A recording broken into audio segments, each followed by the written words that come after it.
talk about this on our pod, but Doug Wynn and I talked about what it's like to get fired. Mm-hmm. And I want to talk about Eli and the limitations he had, but then I want you to talk about how you, Jerry Reese, made the decisions. You guys at least thought it was time. It was time to move on. And then we'll talk about that a little. Yeah. Yeah. Well, first talking about Eli, I mean, it was Eli's greatest strength, and I tell people, is that the team believed in him. That was his greatest strength, that the team believed, even when he was bad and struggling, and even on his back end of his career. And even now, people will be like, let's put Eli out there and let him play. There's still people that believe in him that much. That being said, we were average team for most of the part during the regular seasons, and we had some exceptional talent around him, especially the receiver position was Plaxico Burress, Amani Toomer, Akeem Nicks, Victor Cruz, Odell Beckham. He just bailed him out a lot. He turned the ball over a lot, as we know. In our 2 playoff runs, he did not turn the ball over, and our defense played at a historic rate. And the team believed in him, and he made some key plays.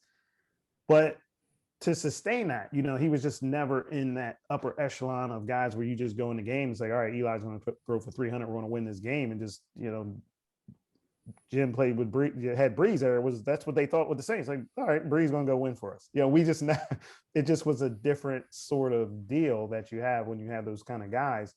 So it was always a struggle throughout those years, even in his prime, where it was like, is this guy really that great? And it was throughout the league. More the New York fans is probably 90-10 or 80 to whatever it was. Around the league is probably the exact opposite, where the teams we play like Eli's back. It was just kind of flipped.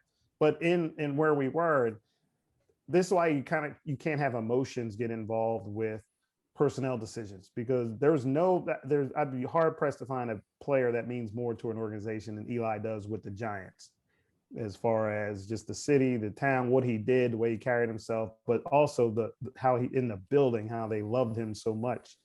And just kind of speak out against, like, this guy's not that good. It was like blasphemy. You're like, what? How could you say it? It was so for me, I never had a problem saying, like, yo, this guy's struggling. This guy ain't that good now.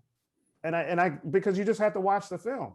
I mean, we would have people mad and just forget, like, each game, like, we just saw what just happened, right? And then the next week it was that, like, Eli can do it. And then the next week he played bad, and it was just rinse and repeat, where people just kind of just didn't keep believing what they saw on film each week and see the struggles, where it was kind of, if you were going against that, you had to go. So when he got benched, it was a decision that everyone was involved with. The head coach, owner, Ben McAdoo was our head coach at the time.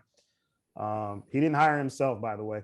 So, that's another thing. Like, these guys don't hire themselves. Ben McAdoo was, as much as he gets vilified, he's the nicest guy in the world. He didn't hire himself, and he was in our building for 2 years. So, but the decision was made for him, like, all right, well, let's give him a chance to start, keep a streak going, but then bench him if he struggles again.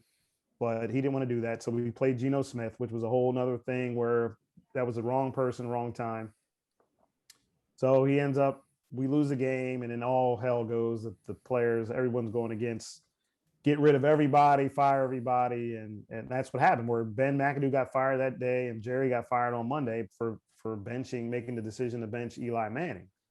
But it really was the right thing to do. The Giants tried to run that back 2 more years with Eli, 2 or 3 more years, and he couldn't do it. But because of the emotional investment in him, you keep wanting. Whereas if you just take that away, you strip it away, you just watch what you see and grade off of what you see. I learned that very first time I watched film, when I interviewed for my internship. Just tell me what you see. Tell me what you see. You saw a guy that couldn't do it anymore, but because of the emotional investment and the people who said, kind of voiced that, they had to go.